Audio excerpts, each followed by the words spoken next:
हाफिज़ मोहम्मद ताहिर बयान करते हैं कि मैं टोरंटो, कैनेडा में अपनी कार में सफ़र कर रहा था कि अचानक एक गोरी चटी लाल सुर्ख होनटू वाली खातून ने मुझे रोका और कहा अस्सलामुअलैकुम। मैं हैरान रह गया। आखिर वो मुझे एक काफ़ी सेंटर पर ले गई और कहने लगी प्लीज़ आप मुझे ज़रूर वक्त दें। मैं थोड़ा परेशान हुआ। इसने मुझे बताया कि इसे उर्दू आती है, बल्कि मुसलमान भी है। मैं बोला क्यों नहीं है। फिर गुफ्तगू का आगाज़ कुछ इस तरह हुआ कि मुझे बोलने का मौका कम और सुनने के लिए तमाम क़ुव्वत और तवानाई को यकजा करना पड़ी।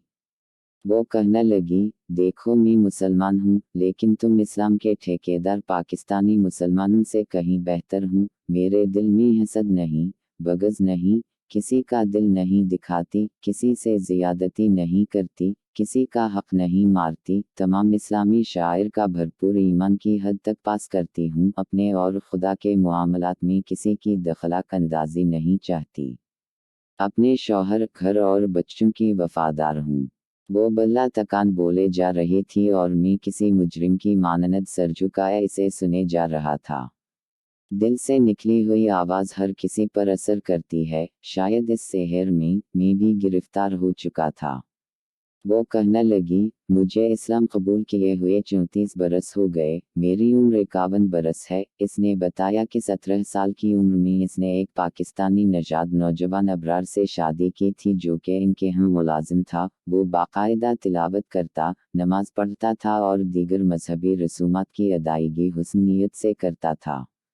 हमारे माहौल में हर तरह की आज़ादी थी। नामालूम वो किस मिट्टी का बना था, इस पर किसी बात का असर नहीं होता था। इसने कहा कि मैं बताना भूल गई कि मैं जर्मन हूँ और हकीकत में नस्ल यहूदी थी। माँ और बाप की इकलौती औलाद थी। मेरे इसरार पर वो मजबूर हुए और मेरी शादी अबरार से कर दी। मेरे मुँह बाप ने बहुत ज़ोर लगाया कि अबरार अपना मजहब तब्दील कर ले, लेकिन तमाम कोशिशें राय गईं। वो टस से मांस नहीं हुआ। मैंने शादी के 4 साल बाद इस्लाम कबूल किया। मुझे रिवायती मुसलमान नहीं बनना था, लिहाजा मैंने जामे तलाज़ेहर मसर से कई इस्लामी कोर्सेज भी किए। इन्हीं समझा, पढ़ा और मुकम्मल तौर पर कायनात के इकलौते सच पर यकीन करते हुए ईमान ले आई। अबरार मेरा शौहर बुनियादी तौर पर कमगो और खामोश तबीयत का इंसान था। पहले हम फ्रांस मुंतकिल हुए, फिर कोई 11 साल तक बरतानिया रहे। खुदा की कुदरत देखे कि शादी के 17 बरस गुजर गए, लेकिन हम औलाद से महरूम रहे। हर तरह के इलाज मुआलजे करवाए, लेकिन कोई नतीजा ना निकला।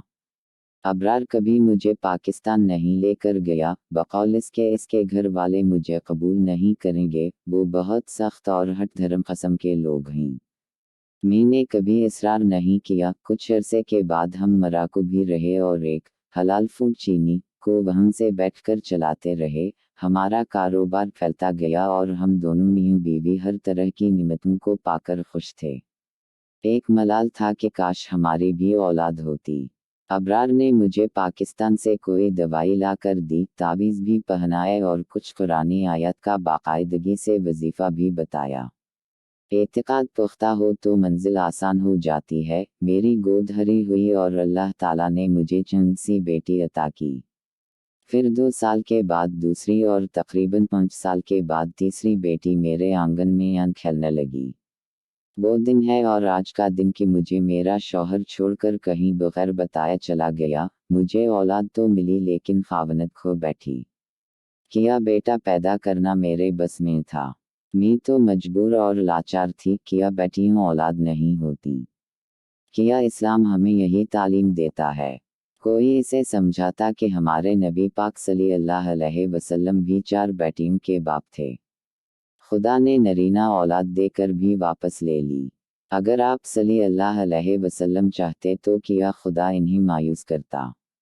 इनके एक इशारे पर कायनात सर झुकाए रहती थी। अगर आपने खुदा की रज़ा को अपनी रज़ा समझते हुए औलाद नरीना की ख्वाहिश ना की तो फिर हम किस नस्ल के मुसलमान हैं? क्या आपके पास कोई जवाब है? मैं अपनी बेटियों को नहीं छोड़ सकती। यकीन मानिए कि मुझे कतई तौर पर दिख हुआ, तकालीफ भी बर्दाश्त की, लेकिन मुस्तकिल मिजाजी का दामन नहीं छोड़ा।